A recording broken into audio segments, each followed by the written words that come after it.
เปิดภาพมาพี่น้องเห็นน้องน้อยโดยสบายดีเด้อเห็ดยังอยู่เนาะกำลังสิช่วยเขา สิช่วยเขาโดยน้องใหม่เด้อน้องไม่เป็นรถสวนค่ะรถสวนโดยแบ่งเวียกแม่ เดี๋ยวเอาเฮ็ดน้องน้อยช่วยเขานางสุภาพโพดนางตังรถ อายป่ะ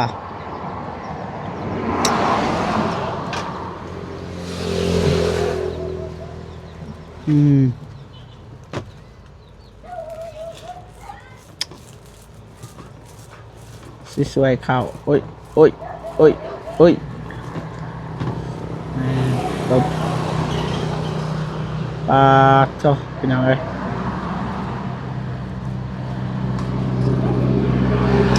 ก็สอบเข่าไปใส่เลยโอ้ปะอยู่อันบ่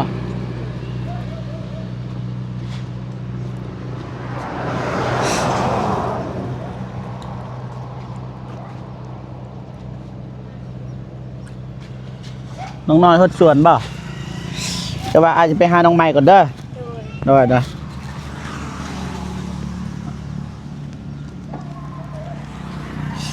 โอ้ทางนั้นหดส่วนพี่น้องเลย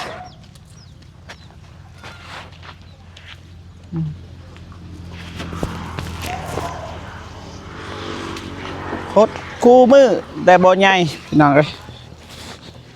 สบายดีเด้อโดยโยนทิมเลย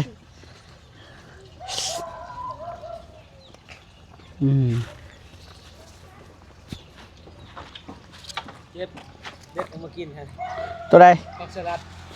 นี่บ่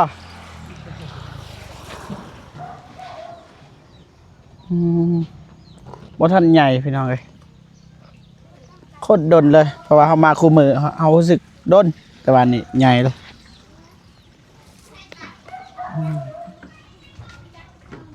โทษแม่คนไปเห็ดยังสบายดีเด้อเห็ดยังอยู่แม่เลี้ยงหมูอ๋อเลี้ยงหมูพี่น้องโดยแวะมาหาน้องหน่อยน้องไม้น้องบ่มียังมาฝากมาตอนที่เก้าบ่เจ็บนี่แต่มายามจักมือเลยเด้อมีแนวสิถามยังคลองใจอยู่คลองใจลายมือเลยเจ้านี่เสื้อนาวาเสื้อสักเลยลายมือได้บ่เปลี่ยนเสื้อพี่น้องเอ้ย4-5 มือเลยคือบ่เปลี่ยนเสื้อมีเครื่องใส่บ่มีเครื่องใส่เอาเลยปาดนี่ลำบากบ่เจ็บไปเลยพี่น้องเอ้ยทำผิดชีวิตเปลี่ยนจะไหนว่าบ่เจ็บบ่ซื้อให้อีกพี่น้องเอ้ย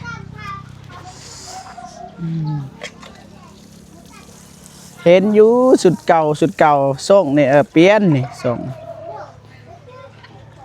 เสื้อบ่เปลี่ยนแล้วก็บ่อาบน้ำซ้ำน้องกะปิเป็นทิศจักมือเลยบ่ได้อาบน้ำว่าความจริง3 มือ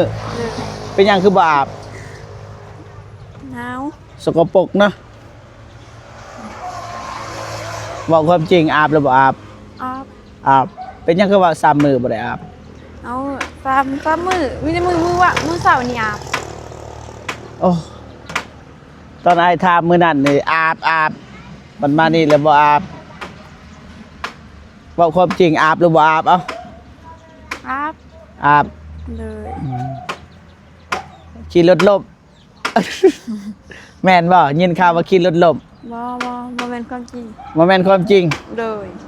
ล้มแล้วลมปังงางอย่าบอกหัวพี่น้องไปเรียกมันแล้วพี่น้องไง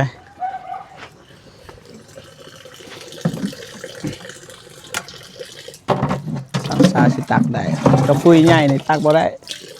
ทางนั้นหิวข้าวแล้วพี่น้องเอ้ยไปเบิดมื้อบ่ได้กินข้าวพี่น้องกินในตอนเช้าเด้ตะเวนตกดินแหละบางทีก็บ่ได้เมื่อบ้านอีกตามเบิ่ง2คนเมื่อคืนนี่บ่เจ็บคนเดียวแต่ว่าบ่กี้มาเตะบ้านก็เลยมานอนนำกันแต่ว่ามื้อนี้บ่กี้ก็สิชวนนอนนำกันเลยตื่นสวยตอนเช้าพี่น้องนะแต่ว่าตื่นสวยกับตื่นเช้าแน่แต่ว่าออกช้าไปกับเบาตูนพี่น้องเอ้ยมื้อนี้กับเบามิก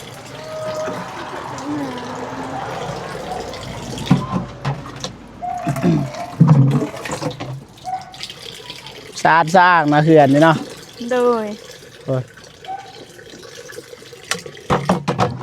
สะอาดสะอ้างเลยนี่อนามัยเบิดแล้วโอ้ยเบียดเบิดเลยไม่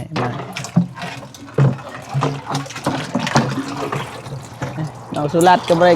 พยายามพี่น้องเนาะนี่ต้นน้องเพิ่นอยู่น้องเพิ่นบ่สบายแต่มืดค่ำแล้วพี่น้องมื้อหน้ามื้อในจะว่ากัน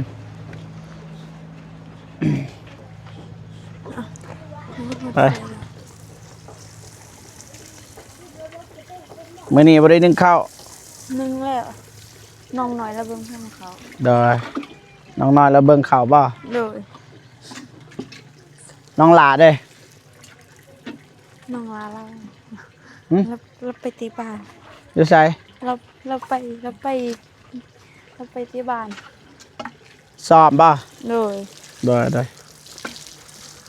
สอบให้นักเรียนเนาะเขาสิแข่งขันน่ะเด้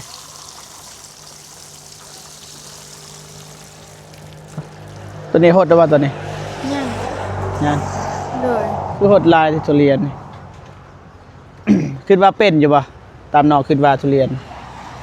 เป็นมันไปกิน เป็น โดย รอดบ่บ่กี้นี่ เกิดปลูกรอดอยู่มังคุเรียนเหรอ แม่น เอ็นเด้อก็ยังเป็นแม่มังคุเรียนแม่น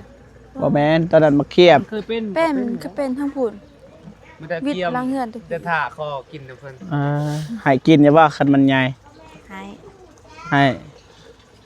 ให้กิน เสร็จแล้ว ยังว่าทันแล้วว่านี่ก็หิวข้าวเลย โบราณกินบ่มันถูก บ่เป็นหยังบ่เป็นหยังบ่กี้แล้วหิวข้าวซื้อเมื่อเลี้ยงบ่กี้ก่อน อยู่ตลาดเมื่อแบบนี้บางทีบ่ได้เมื่อเลยเบิ่งนี่บางทีสิแวะนี่ตะเวนพี่น้องตกดินเลยบางทีสิไปแวะน้องเดิม แล้วก็กลับไปเอารถบ่กี้อยู่ท่าแตงเพราะว่าเขาปะกันมืดเลยเฮ็ดจั่งใดบัดนี้นอนอยู่หั่นก็ได้ถามว่าเมื่อได้บ่เมื่อได้โดยใจเมื่อได้แต่ว่า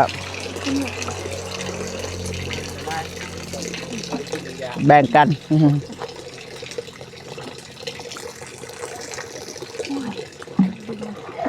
กินรถยามเห็ดยามกินกินนะเห็ดอย่างเดียวกับบ่ไหว้ ทำข้าวกินแล้วข้าวบ่กินครับ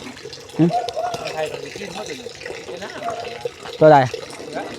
ตัวนี้ป่ะกินพี่น้องเลย ใครเหรอ เบาเจ็บเนี่ยกิน เขาทำกิน ตัวอย่างเขากินนำแล้วตอนนี้เขาก็กินจะคิดว่าทิมบ่เนี่ยคิดว่าเขาทิมบ่นี่ ย่างกับข้าวหมูกิน มะขาว ข้าวที่กระเพื่อม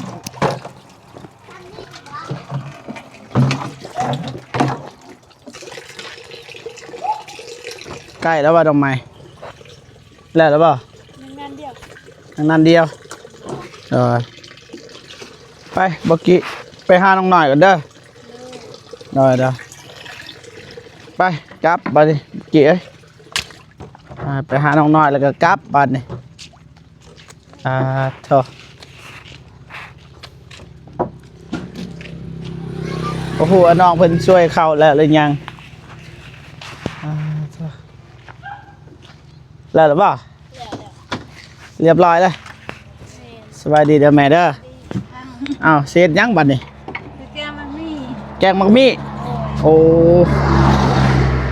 แซ่บอย่าบ่มักมี่ภาษาไทยเอิ้นว่าหยังกิบักมี่อันนะ โอ้แล้ว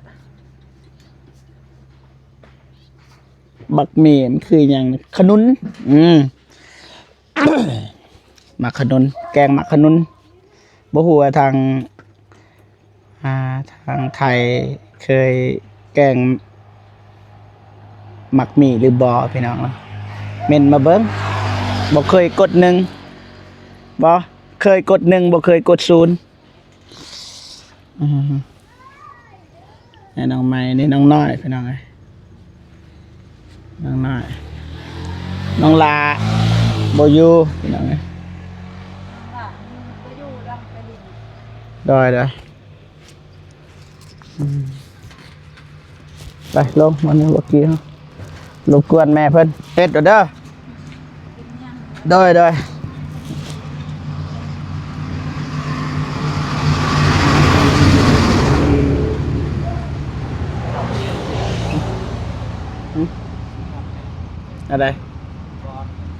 ะไร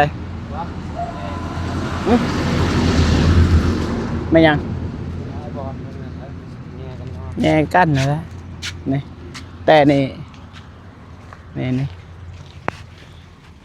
แต่นี่พี่น้องครับนี่แง่กันนอนเลย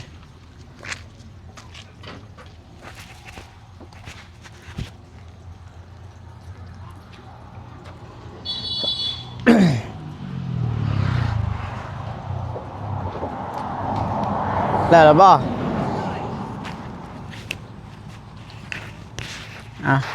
เนี่ยสิถามสิลองถามอีกพี่น้องเลยใส่แต่ชุดเดียวบ่เปลี่ยนแต่ว่าซักแล้วน้องเพิ่นว่า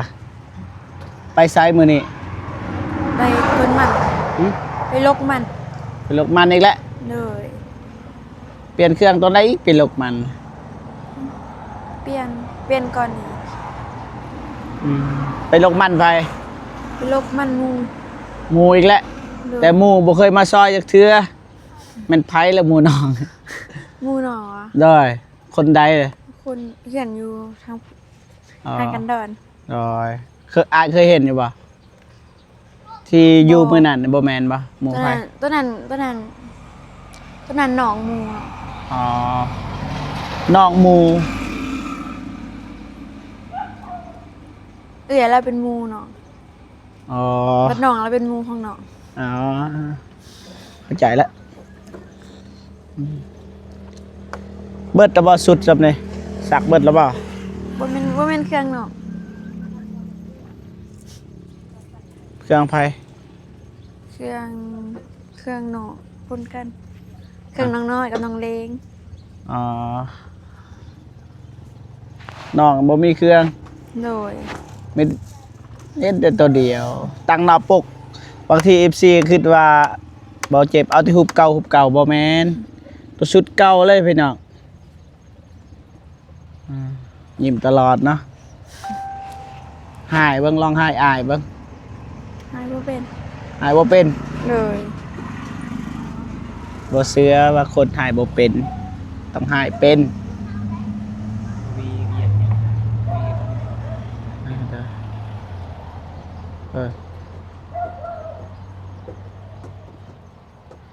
ไปมันนี่จะไอ้กลับกันเด้อ เลยเดิน บ่มีหยังมาฝากได้ เลยขอบใจหลายๆเดินทางปลอดภัย ขอบใจเรื่องหยังอีกบาด ขอบใจอายมาซ้ำอายมาถ่ายคลิป บ่แม่นและอันนี้เป็นเรียกอายซื้อขอบใจหลายๆที่มายามนั่นก็เพราะว่าอยู่ ขอบใจหลายๆเด้อที่มายาม ปานหุ่นยนต์พี่น้องเอ้ยสั่งแบบใดก็แบบนั้นเลยของไม้ ไปกลับบัดนี้เฮาเด้อบ๊ายบายเด้อ บ๊ายบาย ไปโอเคพ่อพี่น้องเนาะดาวเจ็บกับกิริยาขออนุญาตกลับบ้านกับซองก่อนพี่น้องเนาะพบกันคลิปหน้าพี่น้องเนาะขอบคุณทุกคนที่ซัพพอร์ตตลอดมาเข้ามาเบิ่งมาชมคลิปของเบาเจ็บพี่น้องเนาะแล้วก็บอกคำโฆษณาพี่น้องเอ้ยขอบใจหลายๆไปพบกันคลิปหน้าพี่น้องสบายดีเด้อบ๊ายบายไป